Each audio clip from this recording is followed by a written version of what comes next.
deadliest man in the room isn't the loudest. He's the one who already buried his doubts in silence and trained with war on his tongue. I wasn't made in glory.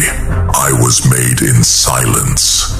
There were no cheers, no parades, just me, a storm inside, and the sound of the grind echoing through my bones. When everyone was chasing fame, I was building foundation, brick by brick in the dark, because men like me don't bloom in the sun. We grow in shadows. You didn't see me rise because I didn't want to be seen. Not until I became something you couldn't ignore. I'm not a miracle. I'm a monster of repetition, a disciple of pain, a priest of solitude. Ecclesiastes 3:7. A time to be silent and a time to speak. A time for war and a time for peace. My silence was not weakness. It was war preparation. You thought I was quiet because I lacked something. No. I was quiet because I was becoming everything.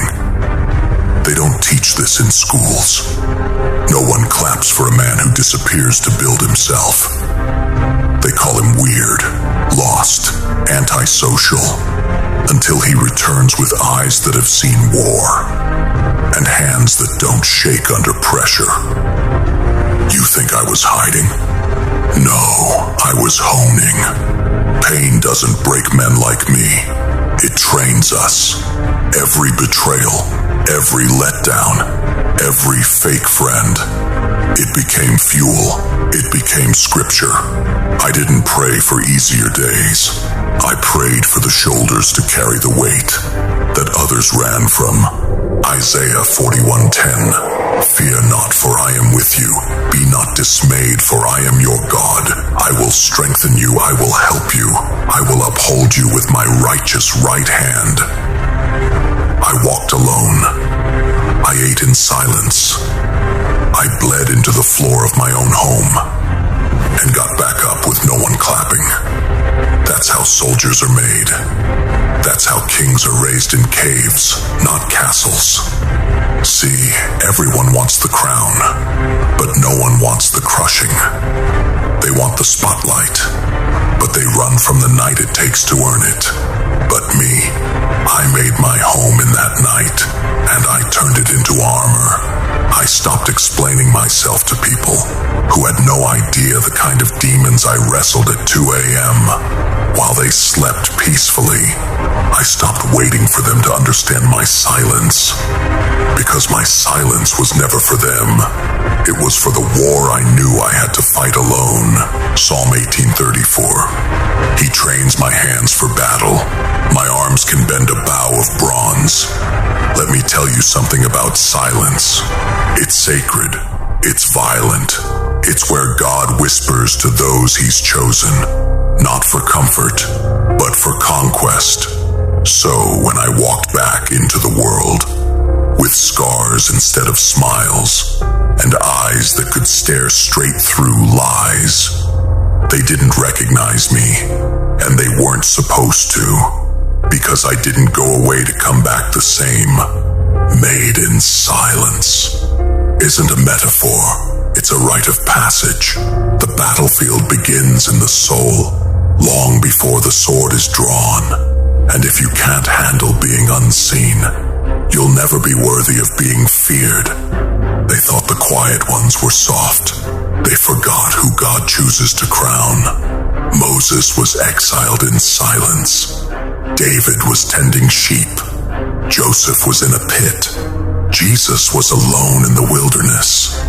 You see a pattern. Every king walked through silence before glory.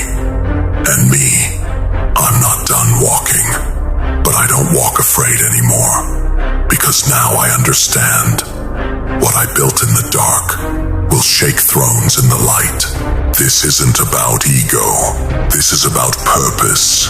It's about taking the pain they gave you and turning it into prophecy. You don't need them to believe. You don't need them to see. You don't need anything but time, silence, and God's hand. When the fire hit, I didn't break. I became steel. You saw silence. I saw a forge. You saw stillness. I was becoming a weapon. Let's get this straight. You can't wear the crown if you haven't been burned. Kings aren't handed thrones. They're tested in fire. The man who stands calm when everything burns, that's the man you should fear. Not because he's loud, but because he didn't flinch when most men ran. I wasn't just built in silence. I was forged in pain. The nights I didn't sleep. The betrayals I drank like poison. The laughter of enemies echoing through my silence. I wore it all like chains, until I melted it into armor. Zechariah 13:9. I will bring that group through the fire and make them pure.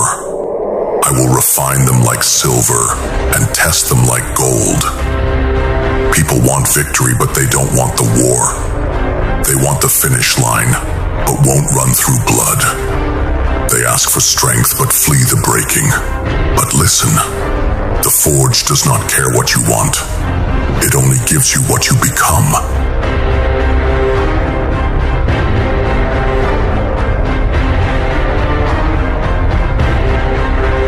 I didn't become strong because I had no pain. I became strong because I didn't tap out.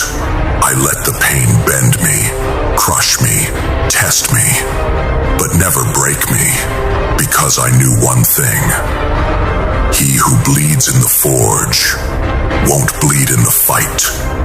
The real ones don't show off scars for sympathy. We show them like medals of survival. Every scar on me is proof that I stayed when others folded. You don't understand. There were moments I almost gave up. There were mornings I stared into the void, and the void stared back. But I didn't ask for the pain to go away. I asked for the strength to outlast it. 1 Corinthians 4:8-9. We are hard-pressed on every side, but not crushed, perplexed, but not in despair, persecuted, but not abandoned, struck down, but not destroyed. That's the forge talking. That's what pressure creates. A soul that refuses to be shattered. People think they know me because they saw me win, but they weren't there for the fire. They weren't there for the hours I bled, when no one cared if I made it. Let me tell you something savage and true. I don't owe anyone explanations. I owe myself results. You either burn and rise, or burn and disappear. But there is no middle ground in this life. You either become the blade, or you break like glass under pressure. And I made my choice. They mocked me when I was quiet. They assumed I had nothing to say. But the truth, I was listening. I was watching. And more than that, I was becoming the kind of man who walks into a war he didn't start and ends it with silence. Not because I love war, but because I refuse to die with my mouth shut and my back bent. Isaiah 54:17. No weapon that is formed against thee shall prosper.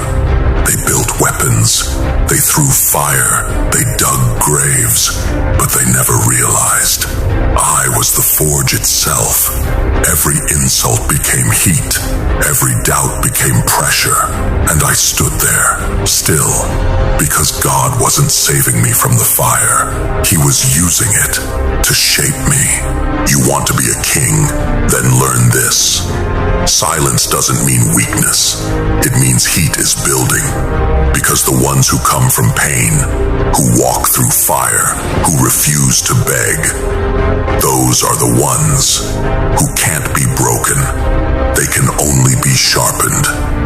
Now when I walk into the world, I walk as a man who's been burned, but not buried, refined, but never reduced. You look at me and see strength, but what you don't see are the ashes I had to rise from, the days I prayed without words, the nights I screamed in silence, the fists I clenched behind closed doors while telling myself, one more day, just survive one more day. And I did, not by luck, but by fire. Let me say this. If you're in the furnace right now, and everything is burning, and no one believes in you, good, because the forge doesn't welcome the popular, it welcomes the prepared.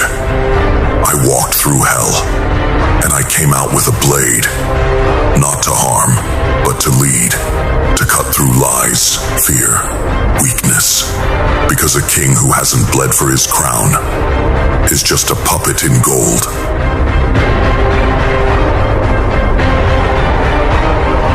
The world forgot me. That was their first mistake. They thought my silence meant surrender, but I was only preparing the words that would drop kingdoms to their knees. I didn't come back to be understood. I came back to be remembered. You watched me struggle and whispered, "He's finished." You didn't realize I wasn't breaking. I was just getting quiet, because when a real warrior goes silent, something's about to erupt. They wanted noise, they wanted drama, they wanted distraction. I gave them none, just the cold stare of a man who had already walked through death and came back with fire in his eyes. Job 23:10. But he knows the way that I take. When he has tested me, I will come forth as gold. You see me now, louder without a sound, bigger without needing applause, deadlier without raising my hand. Because now, when I speak, nations listen. You thought it was strength to scream. You thought it was power to show off. But real power, it moves in silence, strikes with precision, and never misses. When I speak now, it's not to explain myself. It's to declare what is, not what might happen, but what's already coming. Because when you've walked through every kind of hell, there's no more fear in your voice, only authority. Revelation 1:15. And his voice was like the roar of many waters. I'm not here to ask permission. I'm not here to play the game. I am the storm that comes after the silence, the last breath before the end. You tried to kill the man who prayed quietly, built silently, and rose slowly. Now you deal with the man who speaks with the weight of 1,000 battles behind his voice. My presence used to be ignored. Now it commands rooms. My voice used to tremble. Now it shakes the bones of men who never saw me coming. I'm no longer the man they left behind. I'm the reckoning they never prepared for. Proverbs 28:1. The wicked flee when no one pursues, but the righteous are bold as a lion. Now when I walk, they whisper. When I speak, they flinch. When I act, they retreat, because I carry the silence of pain and the rage of resurrection. You thought I needed their approval, but now they pray for mine. You thought I'd come back to play it safe, but I came back to own everything. They said I'd never touch. This speech isn't just for me. It's for every soul who sat in silence, built in darkness, and cried without sound. You are not forgotten. You are chosen. Let them mock. Let them forget. Let them laugh. Because when the quiet ones speak, it's already too late. They laughed at Joseph. They mocked David. They crucified Christ. And they watched every single one rise in power. You want to know how the world ends? not with explosions, but with the whisper of a man who never gave up, who walked alone, bled with dignity, and returned with thunder in his lungs. Psalm 91:15. He will call on me, and I will answer him. I will be with him in trouble. I will deliver him and honor him. Now I honor myself. Now I rise by grace. But I lead by fire. This crown isn't polished. It's cracked. It's dented. It's burned. But it fits because it was forged in the same fire that tried to kill me. And now, it's their turn to kneel. Let them hear me now. I was made in silence, forged in war, and now I speak like prophecy that no man can silence again. This was never revenge. This was resurrection.